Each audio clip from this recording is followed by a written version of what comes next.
Hello.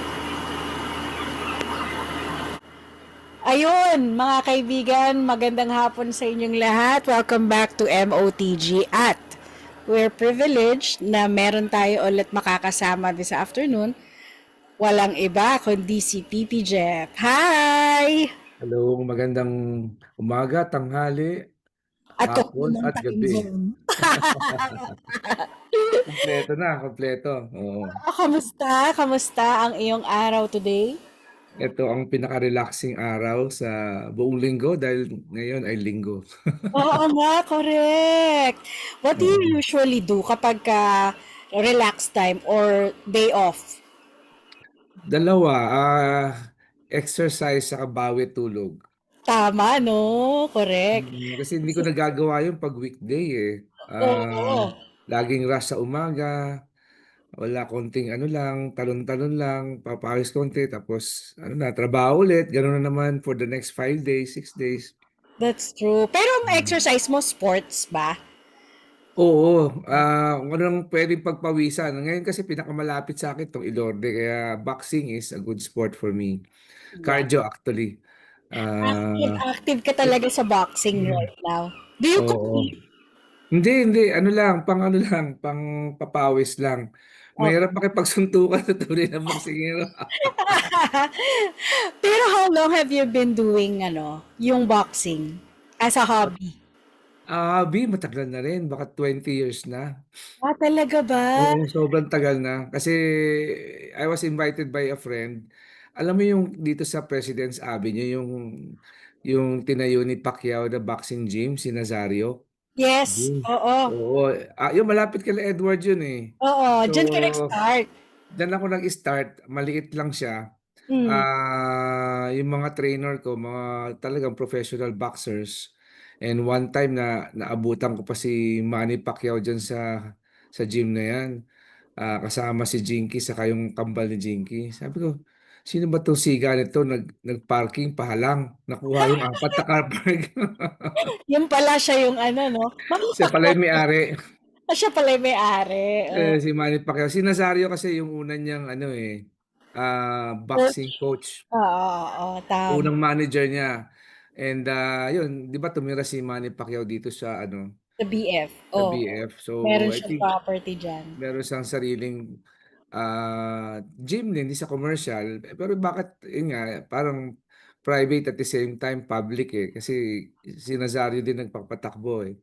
So, nung nagsara yun, so I was forced to ano, to look for Elorde, another boxing gym na malapit dito. Eh, nagustuhan ko rin kasi malaki yung gym, kahit luma na, malaki tapos professional din yung mga boxer. Oo. Ayun more on cardio lang. Napakagandang cardio kasi ng boxing, not Oo. necessarily as a, martial art or a self-defense. Okey din sa self-defense pero more on cardio kasi Pagpapawisan ka talaga dyan. I tried that once upon a time, did you know? Sa ano naman ako, alam mo yung sa Alabang, yung buhay pa yung mall doon, yung nasunog. Star Mall ba tawag doon? okey, oo. Meron doon na boxing parang Gym, hindi ko oo. sure kung in-order rin ang pangalan. Pero anyway, Mm, I tried one or two mm. sessions yata. Kaya lang sobrang, Pagod. oo, pagod siguro. Oo, yung kasi yung talagang todo-todo na 3 minutes na Normal suntukan pa ka lang ng eh. konti, oo. Iba rin yung pagod ng badminton, iba yung pagod ng boxing. Boxing, yes. Oo, kaya maganda sa puso siya, Hmm. masarap yung feeling parang nailabas mo lahat ng kinain mo na may maalat sa katawan mo. Oo, totoo 'no, 'di ba? Oo, kasi Kaya siya, nakatatlong palit ako ng damit, eh. oo. Yung instructor Ano? ko sabi niya, "Tapos ka na ba?" "Hindi, magpapalit lang ako." Kasi ayoko yung basang-basa ako talaga na mapipiga mo yung pawis, eh. Oo. Ilang oras 'pag nagte-train ka? 2 hours siya, I think 2 hours hours. siya ano? Oo, kaya Grabe. 'pag pagod ako niyan ang sarap tapos ngayon, pahinga konti, Oo, tulog. totoo 'no. Meron kang, hobby na sports like, Kasi yun nga, mahirap yung boxing. trabaho ko na mental lang yung gumagalaw, 'di ba walang Oo nga, physical. Imagine totoo. for 5 days parang isip-isip ka 8 to 12 hours a day tapos kulang yung physical activity mo. Mm. hindi siya healthy kaya hindi rin gising yung isip mo 'pag, hindi balanse.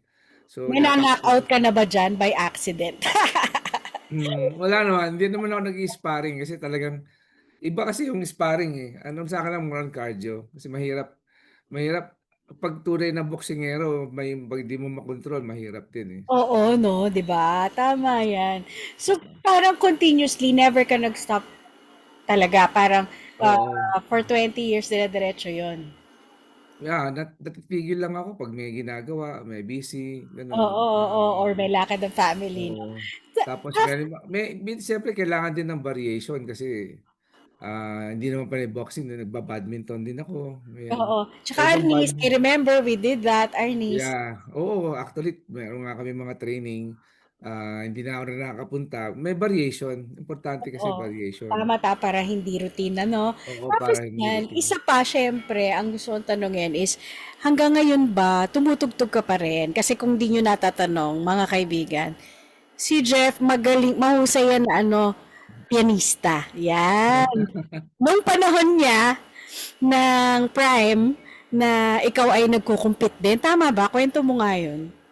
Oo nga, actually konti lang nakakaalam ng music career ko. Alam mo, gano'n, eh, 'no? Kaya i-share mo na. Yeah, i-share mo na. So, Siguro there was a time na ano, eh, kung di mo ako kilala merong one side ko na musikero, merong one side ako na ano, eh, na career corporate. Akala mo panay corporate, eh, 'no? oo, totoo. At saka Hindi kasi na-experience ko. Sige, go. oo, ang frustration kasi ng mother ko may pagka-tomboy yun, eh. So, parang ano, eh, gusto niya yung, music and martial arts ang frustration ng mother ko. So, yung fulfillment nun sa amin napunta ng magkapatid ko, dalawa lang kaming magkapatid na lalaki. So yung music since grade, first year college, high school. Actually hindi, grade 2 pa lang naggigitara na ako. Nung unang-unang natugtog ko is, Anak 'no, si Freddie Aguilar Oo, pa. oo, Yun talaga. yung idol ni ano, ni Edward. Oh, Okay. boy pa anyway, yun ang unang-unang gitara and then sabi ng mother ko mas maganda yung organ kasi nakita niya sa simbahan, at that time. So, I think grade 4 grade 5 nag-aaral na ako. At least 1980. Oo. 1980 yata yun. And then sa Ano? dito, diyan sa BF, sa Yamaha, Oo, Music Yamaha. Minds. So, Yes, 5 years. mm, Ang tagal nun, 5 years 'no. Every weekend diyan sa Phase 1. mm. Tapos diyan sa tapat ng ano, ng Mama Luz. I Oo. mean, across yung kanto na yon, ngayon may fence na diyan. Lumipat kami diyan sa Tropical Palace pa nung araw, diyan kami nag-aaral. Kaya kaya elementary, high school nandiyan kami. So nung after 5 years siguro nagsawa na sa mukha ko yung teacher ko. Oh, Hindi, medyo ano na, eh, natapos na namin yung mga libro parang nasa level 8 na yata ako dun, level 9. So pinag-compete kami sa ayan. ayan, sa Metro Manila, sa nanalo naman sa Metro Manila tapos sa buong Pilipinas. Tapos regional, tapos 'pag sinabing regional na sa ibang bansa. Eh, at that time, busy na. So after nung sa regional, sa national hindi na ako nanalo sa national, kinakabahan na ako. I was only ano, 3rd year high school. Ilang taon ako nun? Oh, mga ano ka nun? Mga 14, oo. Oh, ganyan. 14, 14, 15, 15, ganyan, oo. Eh, ang dami ko pang activity no'n sa St. Andrews, eh, officer ako, Mm. tapos sa CAT, and then sa simbahan din tumutugtog na rin ako, 3rd year high school. Tapos yun sa martial arts din, tuloy-tuloy sabay yun. Ang dami. Hindi na ako nauuwi ng bahay kahit weekend. Oo, Sa kasi dami ano, ng activity, there 'no? was a time na promotion ako ng, sa karate dun and then, same same month 'no, tapos meron kaming recital, that week din and then meron kaming graduation sa COCC for CAT naman officer. Kaya ang payat-payat ko nung mga 3rd year high school ako kung may makita ng picture. Very active. Pero Oo, kung sobra paano active. mo naha-harmonize lahat yun at a young age? How do you manage the balance? Siguro ano, interest. 'Pag bata talaga walang kapaguran, eh, parang hindi ako tumitigil ng ano, eh. Ang kagandahan lang siguro sa'kin, Siguro at an early age nakita ko yung value ng balance 'no, yung Mm, physical, mental sa school. Hindi naman ako top na top, hindi rin naman ako nasa bottom. mm. Kumbaga kaya section ko sa St. Andrews section B. Hindi sa Mm. pinakamatalino, hindi naman sa pinakabobo. Alam ni Jojo yun kasi 'pag mga sa lower section ka, ikaw yung mga kulelat. Mm. Kaya ang kagandahan naman, I can get along, with everybody. Do'n sa mga Tama. nerd, matatalino, even up to now and, sa mga lower sections 'no. Pero ngayon gusto ko nga alisin yung mga section kasi nagkakaroon ng prejudice, sa mga batch namin. Kaya because of that nga, ako yung napili din nilang parang representative o presidente ng batch. Mm. Nung matagal na since graduation, hindi na nga ako mapalitan, eh. Gusto ko na walang kapalit, eh. Kaya I recall that kasi sabi ko nung naging member ako ng club ng 2009 o 2008. Tapos sabi ni Alan gagawin akong presidente. Sabi niya matagal pa naman 'yan, 2011 pa, 2012. So tamang-tama kasi yung 25th anniversary namin ng high school 2011 tapos naging peace president ako 2012. So tama yung tapos ng at that time. Kaya ko lang na-recall yun, na-connect lang yung role ko sa St. Andrews, sa batch rep. Kasi 'pag kayo yung 25th jubilar or silver jubilarian, kayo yung punong-abala. Sobrang Oo. dami ng i-o-organize. So, anyway, nakakatuwa lang kasi dahil, nagsimula yung online. So, Oh. meron kaming saan ka nakakita ng reunion, uma-attend online, 'di ba? So, buong Oo. mundo. So, kami nagsimula ng gano'n na ang attendees umabot sa 800 yung physical, tapos may mga another 200 na online. So, hindi nila mapantayan hanggang ngayon na Sa meron dami na pa attendees mo 'no, 800. Mm. plus 200 online. Buong mundo 'yun, nakikita nila na nakakapag-participate sila and we were blessed also that year kasi si Cardinal Tagle, from Imus naging ano siya ng Cardinal ng Manila that time 2011. Oo. Siya nag-grace ng homecoming at that time. So, ikaw So talagang punong abala nun. Can you imagine how do you balance ang yung hirap, o even siguro nga if you start early, you gain that, wala namang framework at that time, eh. hmm, Parang, nade-develop mo lang noon kasi hindi ka naman tinuturukan nung leadership skills indirectly, eh. 'Pag oo. sumama ka sa mga organizations, indirectly natuturuan ka. Tapos you get to organize, when, what, 'di ba?